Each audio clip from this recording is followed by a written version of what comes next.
2004년 대구시에서 5세의 장애아가 장롱 안에서 숨진 채 발견된 사건인데요. 발견 당시 아이는 심하게 굶주린 상태로 몸무게가 또래 어린이의 3분의 1 수준인 5kg에 불과했다고 합니다. 보증금 100만 원, 월세 25만 원짜리 셋방에는 냉장고가 있었지만 그 안에는 감기용 물약 외에는 아무것도 없었다고 합니다. 이런 안타까운 사건을 통해 위기 상황에 처한 저소득층에 대한 신속 지원 필요성이 대두되었고 2005년 12월 23일 긴급복지지원법이 제정되어 2006년 3월 24일부터 시행되고 있습니다. 그로부터 8년 뒤인 2014년 2월 송파구 석촌동에 단독주택 지하 1층에 살던 박모 씨와 두 딸이 생활고로 고생하다 결국 스스로 목숨을 끊은 송파 세모녀 사건이 발생했습니다. 긴급복지지원법은 이를 계기로 긴급복지지원에 대한 지자체 재량 확대 및 소득 재산 기준이 완화되어 현재의 모습을 갖추게 되었습니다. 그렇다면 지금부터 이처럼 어려움을 겪고 있는 우리 주변 이웃들에게 신속하게 도움을 주기 위해 만들어진 긴급복지지원 제도에 대해 자세히 알아보는 시간을 가져보도록 하겠습니다.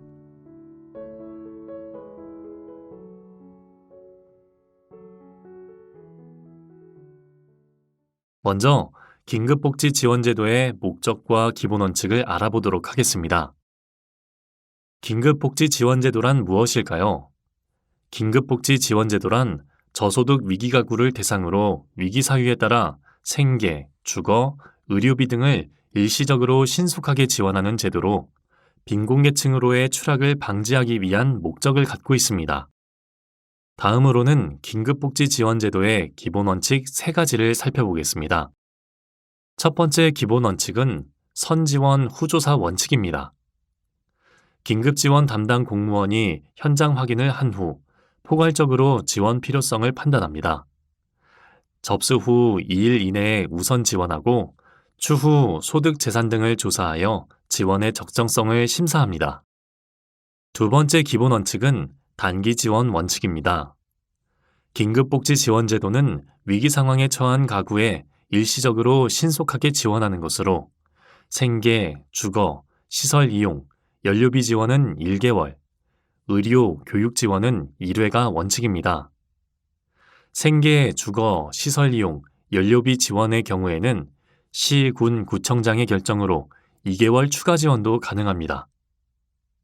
그런데도 위기 상황이 지속되는 경우에는 긴급지원심의위원회를 통해 생계, 시설 이용, 연료비 지원은 3개월, 주거 지원은 9개월, 의료, 교육 지원은 1회의 추가 지원이 가능합니다. 또한 지원이 종료된 때로부터 2년 이내에는 동일한 위기 사유로 다시 지원할 수 없으며 다른 위기 사유가 있더라도 종전의 위기 사유로 인한 긴급 지원이 종료된 때로부터 3개월 이내에는 지원이 불가능합니다. 긴급복지지원제도의 세 번째 원칙은 타법률 지원 우선의 원칙입니다. 이것은 다른 법률에 따라 동일한 내용의 구호, 보호 또는 지원을 받고 있는 경우에는 긴급 지원을 하지 않는다는 것을 의미하는데요.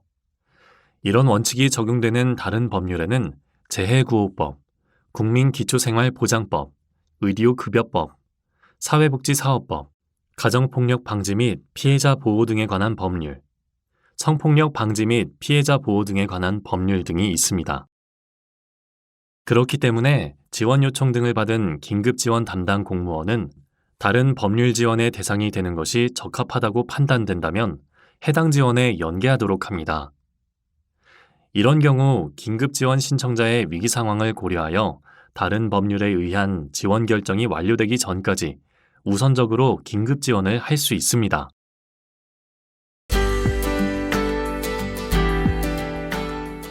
앞서 긴급복지지원제도가 어떤 것인지 대략적으로 알아보았다면 다음으로는 어떤 종류의 지원을 하는지 자세히 알아보는 시간을 갖겠습니다. 긴급복지지원제도는 금전 또는 현물 등을 직접 지원과 민간기관 단체와의 연계 지원, 이렇게 크게 2가지 종류로 나눌 수 있습니다. 금전 또는 현물 등의 직접 지원에는 생계 지원, 의료 지원, 주거 지원, 사회복지시설 이용 지원, 교육 지원, 그 밖에 연료비 지원 등이 속해 있으며 민간기관, 단체와의 연계 등 지원 부분에는 대한적십자사, 사회복지공동모금회 같은 사회복지기관, 단체로의 연계를 지원하거나 상담, 정보 제공 등이 있습니다. 긴급 지원을 받지 못하는 요청인의 경우라면 민간기관, 단체로의 연계 등을 통해 지원할 수 있답니다. 그렇다면 이렇게 유용한 긴급복지 지원제도는 누가 지원받을 수 있는 걸까요? 긴급복지 지원제도의 지원 대상은 위기사유 발생으로 생계유지가 곤란한 저소득층으로 지원 대상으로 인정된다면 긴급 생계비 등을 일시적으로 신속하게 지원할 수 있습니다. 첫 번째로 어떤 상황을 위기사유로 분류할 수 있을지 알아보겠습니다. 주소득자의 사망, 가출, 행방불명, 구금시설의 수용 등으로 소득을 상실한 경우, 중한 질병 또는 부상을 당한 경우, 가구 구성원으로부터 방임 또는 유기되거나 학대 등을 당한 경우, 가정폭력 또는 성폭력을 당한 경우, 화재 또는 자연재해 등으로 인하여 거주하는 주택 또는 건물에서 생활하기 곤란한 경우, 주소득자 또는 부소득자의 휴업, 폐업 또는 사업장의 화재 등으로 인하여 실질적인 영업이 곤란하게 된 경우, 주소득자 또는 부소득자의 실직으로 소득을 상실한 경우 같은 상황들이 위기사유에 해당되며 이런 경우 선지원 후조사 원칙에 따라 긴급복지 지원을 받을 수 있습니다. 또한 가구원, 간호, 간병, 양육으로 인한 소득활동 미미, 기초수급 중지, 미결정, 수도, 가스 중단, 사회보험료, 주택임차료 체납 등 보건복지 불형에 따라 지자체 조례로 정한 사유가 발생한 경우도 위기사유로 인정됩니다.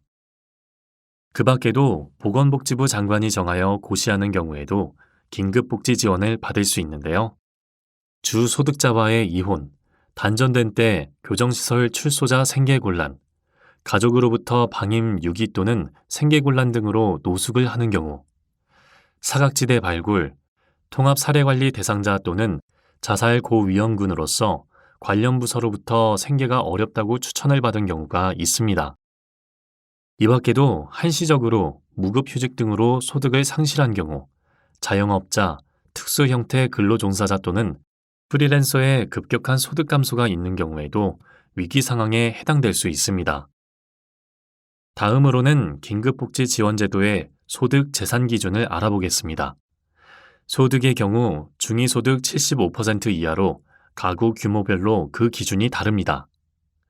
화면의 내용을 통해 가구별 정확한 금액을 확인할 수 있습니다. 8인 이상 가구의 경우 1인이 증가할 때마다 66만 2,510원씩 증가하며 8인 가구의 중위소득 75% 금액은 620만 4,796원입니다.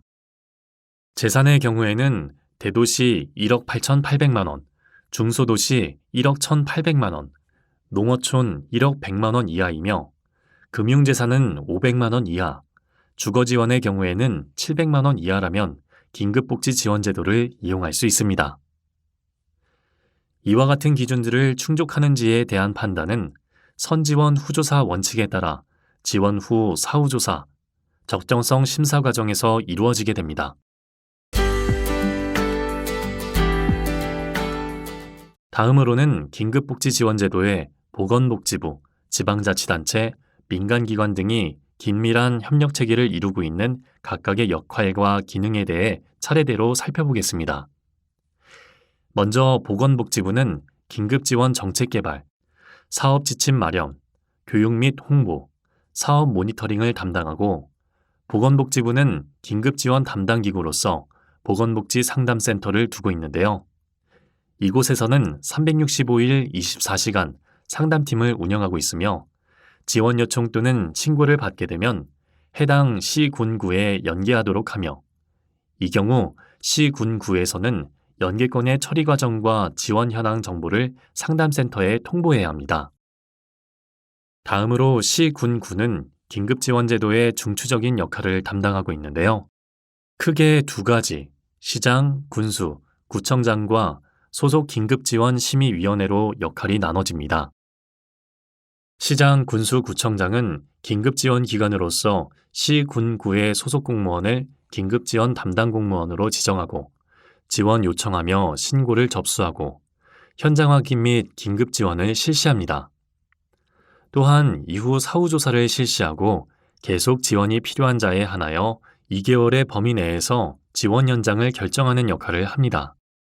시, 군, 구에 설치되어 있는 또 다른 기관인 긴급지원심의위원회는 긴급지원의 주요 사항을 심의 의결하는 역할을 합니다.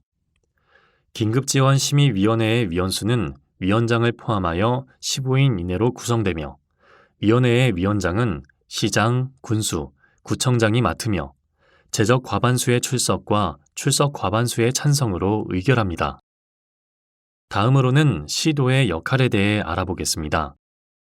긴급지원기관 조정과 이의 신청에 대한 결정 권한을 갖고 있는데요. 시장, 군수, 구청장으로부터 긴급지원기관의 조정을 요청받은 시도지사는 관할 시, 군, 구의 예산 확보 현황, 긴급지원 사업 실적 등을 고려하여 지체 없이 새로운 긴급지원기관의 지정 여부를 결정합니다. 또한 긴급지원 대상자가 지원 결정, 지원 중단 또는 비용 반환 명령에 불복하여 이의 신청을 할 경우 시도지사는 시장, 군수, 구청장으로부터 송부받은 날부터 15일 이내 이를 검토하여 처분이 위법 부당하다고 인정된다면 시정 및 기타 필요한 조치를 취하여야 합니다. 마지막으로 의사, 의료기관 종사자, 교사, 사회복지시설 종사자, 공무원 등으로 구성되는 민간협력체계가 긴급복지지원제도에서 어떤 역할을 하는지 알아보겠습니다. 이들은 긴급지원 대상자 신고 및 지역사회보장협의체 등 민간자원을 연계하는 역할을 하고 있으며 이는 실질적으로 굉장히 중요한 부분이라고 할 수 있습니다.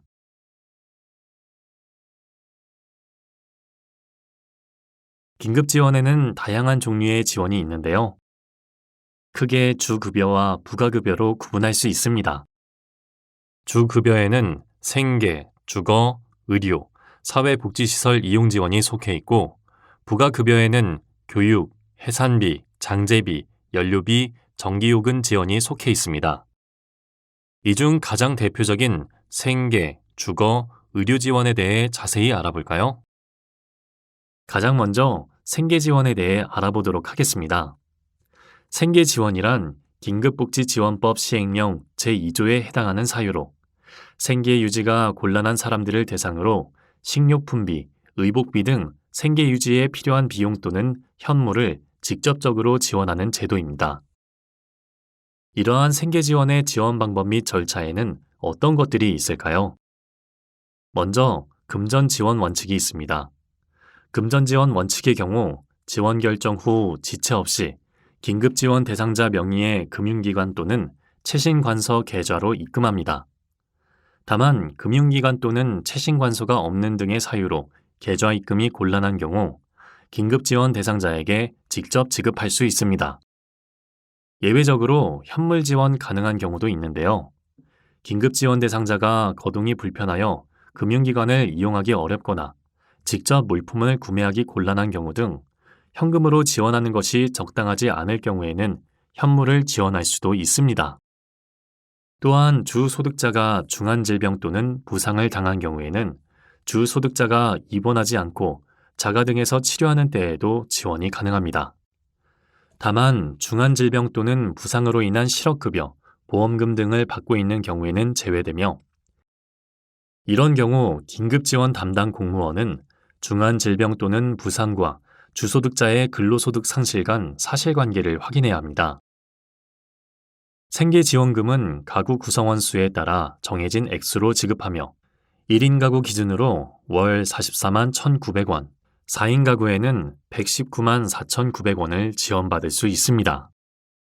또한 가구 구성원이 7인 이상인 경우 1인 증가할 때마다 22만 1,000원씩 추가 지원하게 됩니다.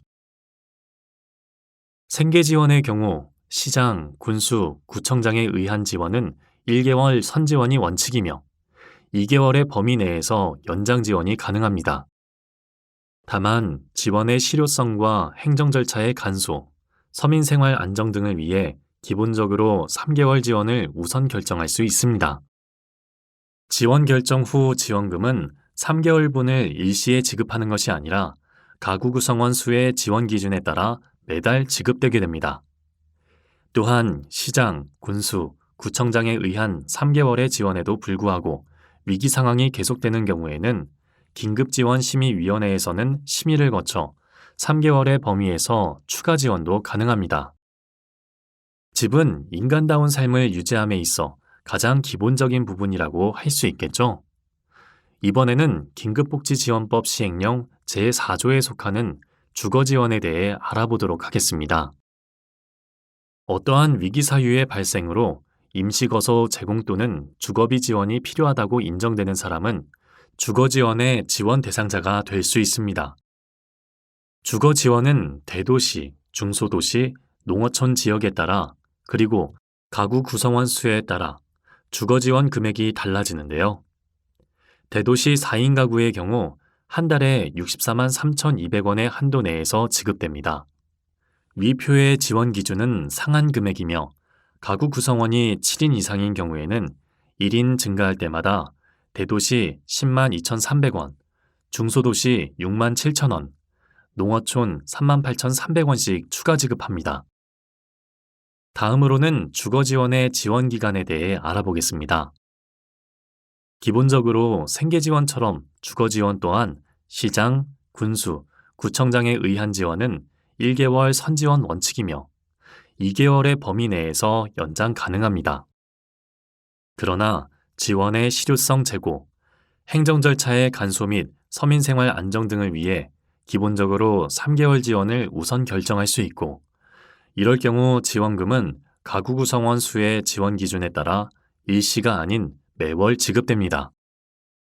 반면 주거지원의 경우 이 같은 시장, 군수, 구청장에 의한 3개월의 지원에도 불구하고 위기 상황이 계속된다면 긴급지원심의위원회의 심의를 거쳐 9개월의 범위에서 추가 지원도 가능하다고 하니 꼭 기억하시기 바랍니다. 다음으로는 중환질병 또는 부상으로 인하여 발생한 의료비를 감당하기 곤란한 사람을 지원하는 긴급복지지원법 시행령 제3조 의료지원에 대해 자세히 알아보겠습니다.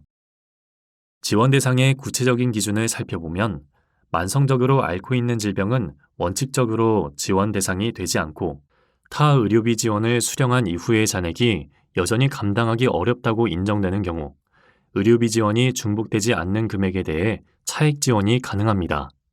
또한 자살 시도자에 대한 부상에 대한 의료 지원이 가능합니다.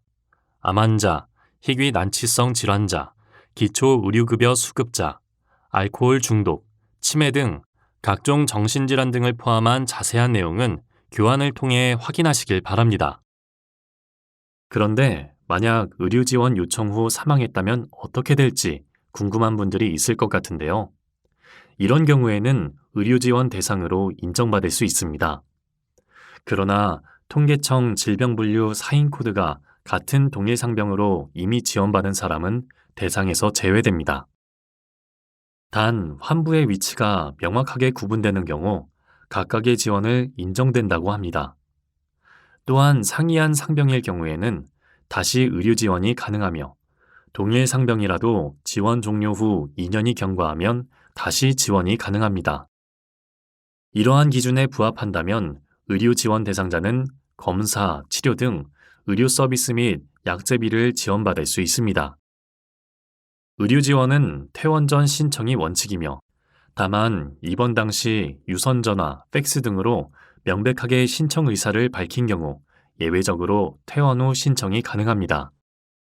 긴급지원 대상자가 의료 지원을 신청한 경우 시장, 군수, 구청장은 현장 점검 및 진단서, 소견서 등 확인을 통하여 긴급지원 대상자 여부를 확인한 후 의료 서비스를 제공한 의료기관 또는 약국에 소요된 비용을 지급합니다. 의료 지원의 경우 총 5단계로 절차가 지원됩니다. 1. 의료 지원 요청 2. 현장 확인 등으로 대상자 여부를 3일 이내에 확인한 후 의료 지원 대상자 및 의료기관 등의 지원 결정 통보 3. 의료기관에서 진료, 처방약물 조제 등 4. 의료기관 등이 의료 서비스 제공에 소요된 비용을 시군구에 청구. 5. 시장, 군수, 구청장이 의료기관 등에 지급. 이렇게 5단계로 이루어지며 시, 군, 구청장은 사법에 따라 등록된 약국을 제외한 의료기관에서 건강보험 환자 진료비를 청구할 경우 반드시 긴급복지지원 구분자인 G코드를 입력할 수 있도록 안내해야 합니다. 의료지원의 경우 300만 원의 범위 내에서 의료기관 등이 긴급지원 대상자에게 제공한 의료 서비스 비용 중 약제비, 본인부담금 및 비급여 항목에 대하여 지원받을 수 있는데요. 다양한 의료 지원의 지원 금액 및 지원 범위에 대해 자세히 살펴보겠습니다. 입원 또는 그에 준하는 정도의 질병 또는 부상에 따른 입원 진료 및 당일 외래 수술을 지원하고 수술에 준하는 시술을 포함하며 당일 외래 진료는 입원 및 수술 진료와 연계되는 경우에 한하여 인정됩니다. 간병비, 의료기구 구입비, 재증명료, 보호자 식대는 의료지원 항목에 포함되지 않습니다. 급여화된 상급병실 이용의 경우 본인부담 상한액 산정 시 제외됩니다. 그에 따라 시군구청장이 진단서 등을 통해 불가피한 이용을 인정한 경우에 한해 최대 5일의 범위 내에서 선별급여의 형태로 지원할 수 있습니다. 의료 지원을 받기 위해서는 지원이 결정된 질병에 대한 입원에서 퇴원까지 검사, 치료에 소요된 비용을 지원하되 퇴원 전에 긴급 의료 지원을 요청해야 합니다. 또한 예를 들어 중한 부상으로 정형외과로 입원한 자가 치료가 종료되어 재활과로 옮긴 경우처럼 지원 대상자가 본래 진료과에서 긴급한 치료가 종료되어 진료과를 옮긴 경우에는 지원이 종료됩니다. 지원 요청 후 입원한 의료기관을 변경했을 때는 의사, 수술 장비가 없는 경우 등 치료의 목적상 불가피하게 옮긴 경우에 한해 전 의료기관에서 관련 증빙을 제출 후 지원이 가능합니다. 의료 지원은 요양급여 본인부담금을 우선 지원하며 지원 금액이 10만 원 미만의 소액인 경우 지원하지 않습니다. 지원 요청자 중 사보험 가입자의 경우에는 시장, 군수, 구청장은 해당 보험사로부터 수령 또는 수령할 보험 금액을 차감하여 지급됩니다. 이러한 의료 지원은 1회 지원이 원칙이며 1회 지원 후에도 위기 상황이 계속되는 경우에는 긴급지원심의위원회의 심의를 거쳐 1회 추가 지원할 수 있습니다. 또한 퇴원 전에 연장 여부를 결정하여야 하지만 부득이한 사정으로 퇴원이 임박하여 연장 요청을 하는 경우 퇴원 후에 심의가 가능합니다. 지금까지 알아본 긴급복지 지원들이 실제로 어떻게 적용되고 지원되는지 2가지 실제 사례를 통해 살펴보겠습니다.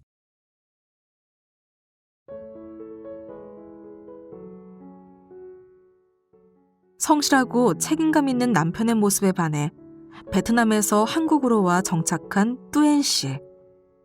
풍족한 생활은 아니었지만 자상한 남편과 함께 그녀는 병든 시부모님을 모시며 세 자녀와 행복한 가정을 꾸려나가고 있었습니다. 그러던 어느 날 양식장에서 일하던 남편이 발을 헛디뎌 떨어지는 불의의 사고를 당하면서 뚜엔 씨 가족의 단란한 행복도 산산이 부서지고 말았습니다.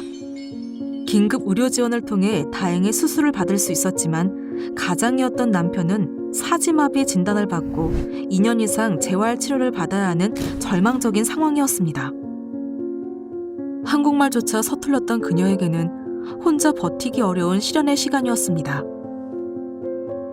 그러나 가족들을 생각하며 이대로 무너질 수 없다고 생각한 뚜엔 씨는 주변의 도움을 청하기 시작했고 긴급 지원 제도를 통해 의료비와 생계비도 지원을 받을 수 있었고 다양한 복지기관 연계를 통해 자녀들의 교육 지원을 비롯해 전세 임대 대출과 기관들의 도움을 통해 열악했던 집을 이사하는 행운도 얻게 되었습니다. 결국 남편은 퇴원 후 지체장애 판정을 받아 기초생활수급을 받게 되었지만 뚜엔 씨는 어려운 상황에서도 행복한 미래를 위해 끊임없이 노력했습니다. 그런 모습을 보며 남편도 다시 일어나기 위해 재활치료를 꾸준히 받겠다는 의지를 보이며 뚜엔 씨 가족은 다시 한번 똘똘 뭉쳐 꿈을 향해 걸어가고 있습니다.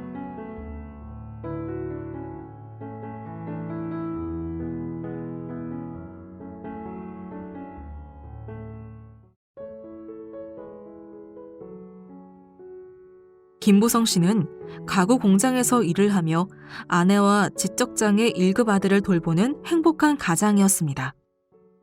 그러던 그가 갑자기 급성 당뇨로 쓰러지게 되면서 직장을 잃게 되었고, 임대료와 공과금을 내지 못해 집을 옮기는 일이 빈번해지면서 아내는 아픈 남편과 장애가 있는 아들을 남겨두고 집을 나가버렸습니다. 어느 추운 겨울날, 아이를 굶길 수 없어 음식물 쓰레기 봉투를 뒤져 먹을 것을 찾던 부성 씨를 발견한 이웃이 두 부자의 상황을 주민센터에 알리면서 두 부자는 긴급 지원 제도를 받을 수 있게 되었습니다. 결국 며칠 만에 병원으로 응급 후송된 부성 씨는 건강을 회복한 뒤 아이와 함께 살 수 있게 지속적인 도움을 주겠다는 다짐을 받은 후 입원 치료를 시작하였고, 아이는 장애인 단기 쉼터에서 잠시 돌봄을 받게 되었습니다. 당뇨 합병증 외에 녹내장과 결핵 진단으로 많은 의료비가 필요했던 부성 씨는 수술비, 의료비, 간병비를 비롯해 자녀의 시설 이용료까지 지원받을 수 있었습니다. 또한 퇴원을 한 뒤 시민들의 성금을 통해 생활 가전과 가구까지 지원을 받아 아이와 안정적인 생활을 할 수 있게 되었습니다.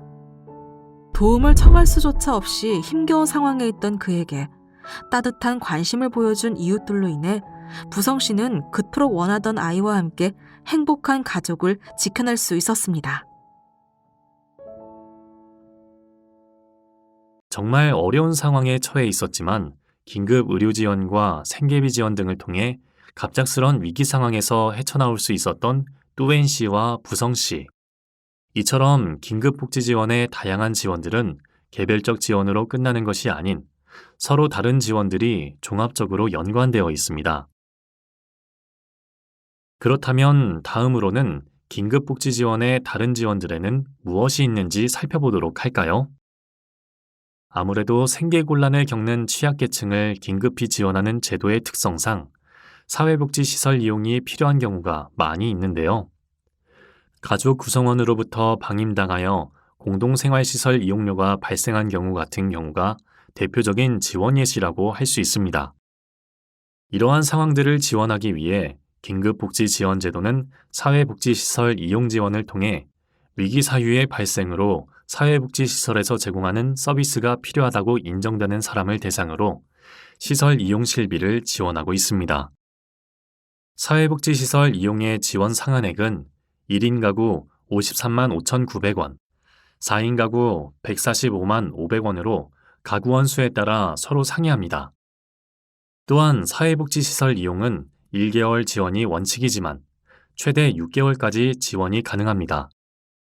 이미 긴급복지 지원을 받고 있지만 다른 기타 지원들이 필요한 상황에는 어떻게 지원이 가능할까요? 바로 기타 지원을 통해서 가능한데요. 긴급복지, 생계, 의료, 주거, 사회복지시설 이용지원 수급자로서 기타 지원이 필요하다고 인정된다면 교육비, 동절기 연료비, 해산비, 장제비, 전기요금 등 기타 지원을 받을 수 있습니다. 어려움을 겪고 있는 가정의 경우 자녀들의 교육도 지원받을 수 있다는 사실 알고 계셨나요? 긴급복지 교육 지원의 지원 대상은 학교 또는 시설에 입학하거나 재학 중인 사람 중 교육비 지원이 필요하다고 인정하는 사람이며 초등학교, 공민학교, 중학교, 고등공민학교, 고등학교, 고등기술학교, 특수학교, 평생교육시설에서 교육받는 자녀가 있다면 도움을 받을 수 있습니다. 교육 지원의 경우 수업료, 입학금, 학교 운영 지원비 및 학용품비 등을 금전이나 물품으로 지급받을 수 있습니다.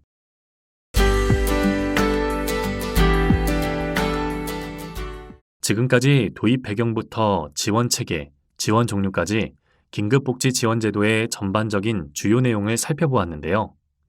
이번 시간에는 특별히 의료기관 및 노숙인 시설 종사자분들을 위한 정보를 더 알아보도록 하겠습니다. 주로 병원이나 요양시설 등 의료기관에서 일하다 보면 비용 부분 때문에 치료를 받지 못하는 어려운 상황에 처해 있는 분들을 자주 만나실 텐데요. 그동안 도움을 드리고 싶지만 방법이 없어 고민이셨던 경우가 있었다면 지금부터 집중해 주세요. 긴급의료비 지원은 중한 질병 또는 부상으로 입원 또는 수술한 경우, 의료급여 수급자의 경우 수술 또는 중환자실 이용 등 긴급한 사유가 발생한 때 신청할 수 있습니다. 다만 암 환자 및 희귀 난치성 질환자의 경우 보건소 지원 사업 우선 연계하도록 합니다. 이뿐만 아니라 만성 질환자의 경우 원칙적으로 지원 대상이 아니지만 악화되어 긴급한 진료가 필요한 경우 지원이 가능하다고 하니 명심해 주세요. 지원 대상으로 인정되는 경우 300만 원 이내 약제비, 본인 부담금, 비급여 항목에 한해 긴급 의료비 지원이 가능한데요. 급여화된 상급 병실은 불가피한 이용이 확인된 경우에 한해 최대 5일 지원도 가능합니다. 단, 감염 및 전염 사유는 예외입니다. 그렇다면 지원이 불가한 항목에는 어떤 것들이 있을까요? 간병비, 의료기구 구입비, 재증명료, 비급여 입원료 및 식대, 보호자 식대 등은 긴급 의료 지원으로 지원이 불가능합니다. 또한 의료 지원 금액 결정 시 본인 부담금을 우선 지원하며 상한의 기준에 맞춰 지급되고 있습니다. 건강보험은 연간 101만 원, 의료급여 1종은 매 30일간 5만 원, 의료급여 2종의 경우에는 연간 80만 원이 지원받을 수 있습니다. 긴급 의료비 지원 절차는 다음과 같습니다.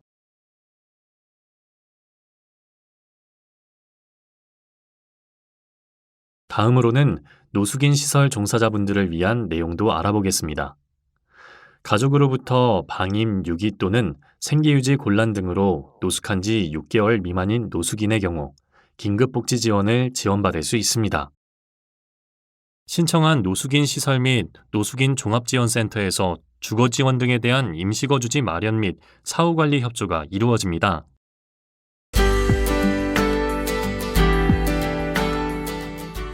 생계곤란 등의 위기 상황에 처하여 도움이 필요한 사람을 일시적으로 신속하게 지원하여 위기 상황에서 벗어날 수 있도록 지원하는 긴급복지 지원제도는 2004년 대구 불로동 5세 아동 아사 사건을 계기로 만들어졌습니다. 이후 2014년 송파 새 모녀 사건으로 긴급복지 지원에 대한 지자체 재량 확대 및 소득재산 기준 완화하는 등의 변화를 거쳐 지금의 모습으로 바뀌었는데요.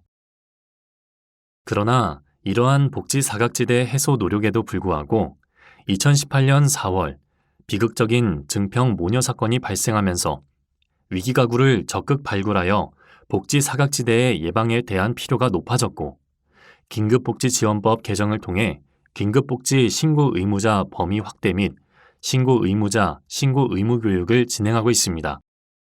이렇게 만들어진 긴급복지 신고 의무자 제도는 긴급지원 신고 의무자의 신고 의무 교육을 통해 위기가구를 적극 발굴하고 복지 사각지대를 예방하기 위한 목적을 갖고 있습니다. 긴급복지지원법 제7조에 의거해 신고 의무 교육을 받도록 되어 있는 신고 의무자에는 공무원을 비롯해 의료기관의 종사자, 사회복지시설의 종사자, 장애인 활동 지원에 관한 법률 제20조에 따른 장애인 활동 지원 기관의 장 및 종사자와 활동 지원 인력이 속해 있습니다.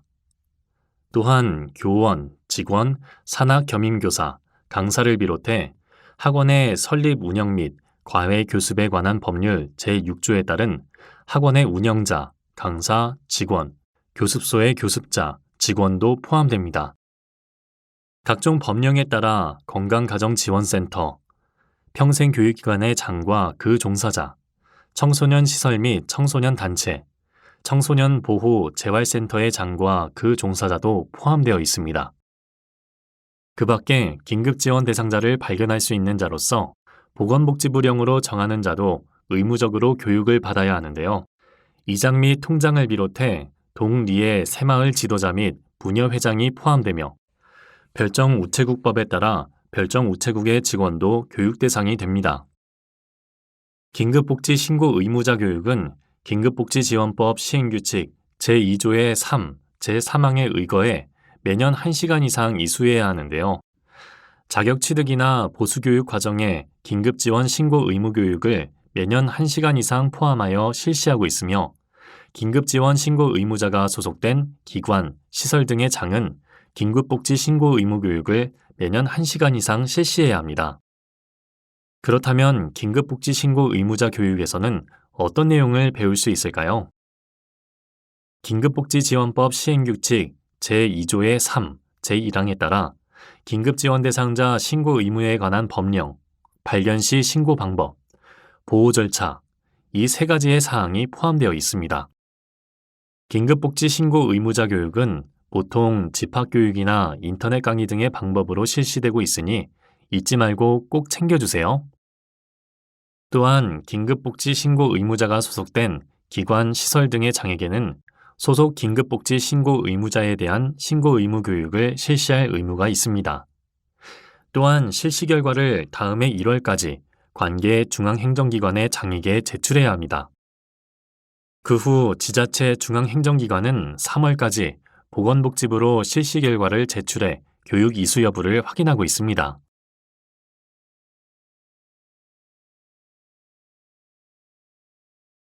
다음으로는 긴급신고 의무자 법령 및 범위에 대해 알아보겠습니다.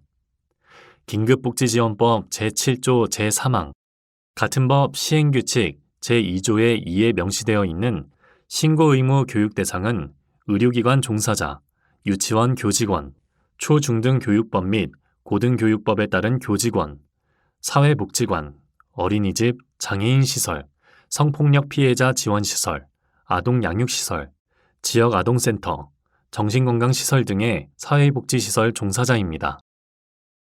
또한 공무원, 장애인 활동지원기관 종사자, 학원 및 교습소 직원, 건강가정지원센터 종사자, 청소년 시설 단체 종사자, 청소년 보호재활센터 종사자, 평생교육기관 종사자, 이통장, 별정우체국 직원, 새마을 지도자 및 부녀회장이 포함됩니다. 긴급복지지원법 제7조 제3항부터 제5항까지의 신고 의무와 관련된 조항에 의거해 직무수행 과정에 긴급지원 대상자가 있음을 알게 된 경우에는 관할 시장, 군수, 구청장에게 이를 신고하고 대상자가 신속하게 지원을 받을 수 있도록 노력해야 합니다. 특히 의료기관의 종사자 등은 진료, 상담 등 직무수행 과정에서 긴급지원 대상자가 있음을 알게 된 경우에는 관할 시장, 군수, 구청장에게 이를 신고할 의무가 있으니 꼭 기억해 주세요. 신고 의무자가 직무수행 중 긴급지원 대상자를 발견했을 경우 어떻게 신고를 해야 할까요? 관할 시군, 구청, 긴급복지지원 담당 공무원 또는 보건복지상담센터로 대상자의 성명, 연락처, 대략적인 위기상황 등을 유선으로 신고하시면 됩니다. 긴급복지지원법에서는 시장, 군수, 구청장에게만 이를 신고할 의무를 규정하고 있지만 앞서 소개해드린 방법으로 진행하는 것을 추천드립니다. 지금부터 긴급복지지원 보호 절차에 대해 살펴보겠습니다. 시작이 반이다라는 말이 있듯이 긴급복지지원제도에서 지원 요청과 신고는 가장 중요한 부분이라고 할 수 있습니다. 긴급지원 대상 당사자가 직접 도움을 요청을 했는지 여부에 따라 지원 요청 또는 신고로 구분할 수 있습니다. 지원 요청은 위기 상황에 처한 긴급지원 대상자 본인과 친족, 그 밖의 관계인이 구슬 또는 서면 등으로 관할 시장, 군수, 구청장에게 할 수 있습니다. 이 경우 시장, 군수, 구청장은 의료기관에서 팩스, 이메일 등으로 진료비 영수증 등을 일방적으로 전송하여 긴급지원 담당 공무원이 신청 사실을 인지할 수 없는 일이 발생하지 않도록 관내 주요 의료기관 등에 대해 사전 안내하는 등 유기적인 협력이 필요합니다. 다음은 긴급지원 대상자를 발견한 사람이 할 수 있는 신고에 대해 살펴보겠습니다. 진료, 상담 등 직무 수행 과정에서 긴급지원 대상자가 있음을 알게 된 사람은 의무적으로 신고를 해야 하는데요. 신고 접수는 면, 동, 시, 군, 구 또는 보건복지상담센터에서 가능합니다. 이렇게 긴급복지 신고 의무자에게서 긴급지원의 요청 및 신고 전화를 받았다면 보건복지상담센터 상담원은 지체 없이 시군구 긴급지원 담당 공무원 또는 기존의 응급지원 관련 기관에 연계해야 하며 시군 구청장은 위기 상황을 확인하기 위하여 필요한 경우 관할 경찰관서, 소방관서 등 관계 행정기관의 장에 협조를 요청할 수 있으며 이 경우 관계 행정기관의 장은 정당한 사유가 없으면 그 요청에 따라야 합니다. 두 번째 과정은 긴급 지원을 요청하거나 신고 또는 발견된 사람에 대한 위기 상황을 파악하여 지원 여부를 결정하기 위하여 실시하는 현장 확인입니다. 직접 지원 요청 또는 신고를 접수하거나 보건복지상담센터 상담원으로부터 지원 요청 또는 신고권을 연계받은 긴급지원 담당 공무원이 현장 확인을 수행하게 되는데요. 이외에도 읍면동 공무원, 경찰, 소방서 등 행정기관, 의료기관, 복지기관 등 관계기관, 지역사회 보장협의체 위원, 복지통장 또는 이장이 작성한 현장 확인서도 인정될 수 있습니다. 현장 확인은 지원 요청 또는 신고를 받은 후 지체 없이 실시해야 하며 사회보장 정보 시스템에 지원 대상자에 대한 신청 등록을 입력해야 합니다. 현장 확인을 통해 지원의 필요성이 인정된다면 시장, 군수, 구청장은 긴급지원 담당 공무원의 지원을 결정하고 지원해야 합니다. 다음 절차는 사후조사로 긴급지원 대상자의 소득 또는 재산 등을 조사하여 우선 실시한 선지원이 적정한지 여부를 판단하는 근거를 확보하기 위해 실시하게 됩니다. 지원 결정일로부터 1개월 이내에 사후조사를 완료하는 것이 원칙입니다. 그 후 긴급지원심의위원회에서 시장, 군수, 구청장의 사후조사 결과를 참고하여 우선 실시된 지원의 적정성 여부를 심사합니다. 계속되는 위기 상황을 해소하기 위해 추가적인 지원이 필요한 경우 지원 연장 결정을 하게 되는데요. 연장 결정은 시군구와 긴급지원심의위원회에서 할 수 있습니다. 만약 이 과정 중에서 거짓 또는 그 밖의 부정한 방법으로 지원받은 것이 밝혀질 경우 지원액의 전부 또는 일부를 환수하게 됩니다. 또한 거짓 또는 그 밖의 부정한 방법으로 지원받은 것은 아니더라도 부적정한 지원이었던 것으로 사후에 드러난 경우에는 지원액의 전부 또는 일부를 환수할 수 있습니다.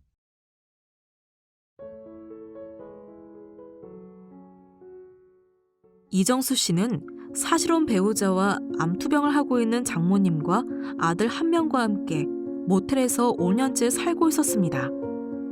사업 실패 후 일자리를 잃고 수입도 일정치 않아 월세가 10개월가량 밀려있던 상황.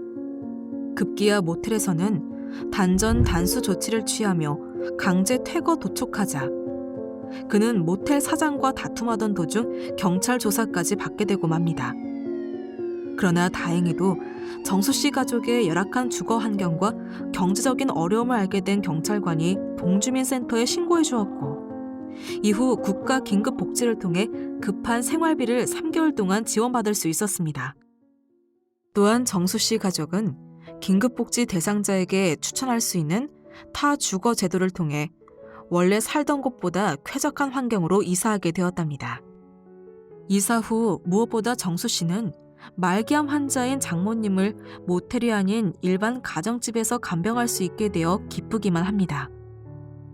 이렇게 여러 사람의 도움으로 불안정한 생활이 안정되자 아들은 취업에 성공해 독립하는 기쁜 일이 정수 씨 가족에게도 생기고 있습니다.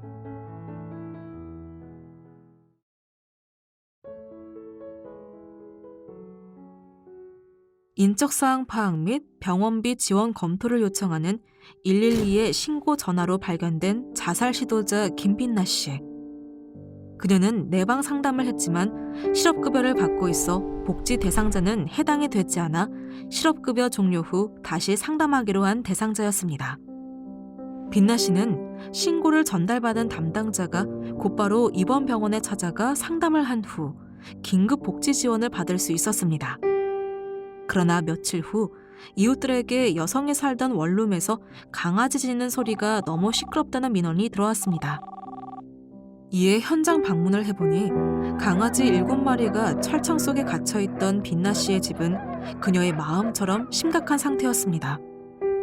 미혼의 1인 단독 가구로 부모와도 단절되었던 대상자의 강아지를 맡아줄 사람이 없었던 것이었습니다. 소중한 생명을 차마 외면할 수 없어 7마리의 강아지를 돌보던 담당자들은 이대로 강아지를 방치해두는 건 학대나 다름없기 때문에 강아지를 입양을 보낼 것을 지속적으로 견주를 설득했고, 결국 5마리는 입양을 보내고 2마리는 빛나 씨가 태어날 때 안전하게 인도될 수 있었습니다. 한때 극단적 선택까지 했었던 그녀는 긴급복지 생계비, 의료비를 지원받아 안정적으로 치료를 받은 후 퇴원해 맞춤형 급여를 비롯해 정신건강복지센터에 연계하여 우울증 치료를 지속적으로 받고 있습니다. 자살 시도자에 대한 담당 경찰관의 신고와 강아지 짖는 소리가 너무 시끄럽다는 이웃의 신고로 발굴된 사례입니다. 작은 관심과 배려로 인해 우울증을 겪고 있던 자살 시도자는 물론이고 아무도 돌봐줄 수 없었던 강아지까지 더 나은 삶을 찾을 수 있게 되었습니다.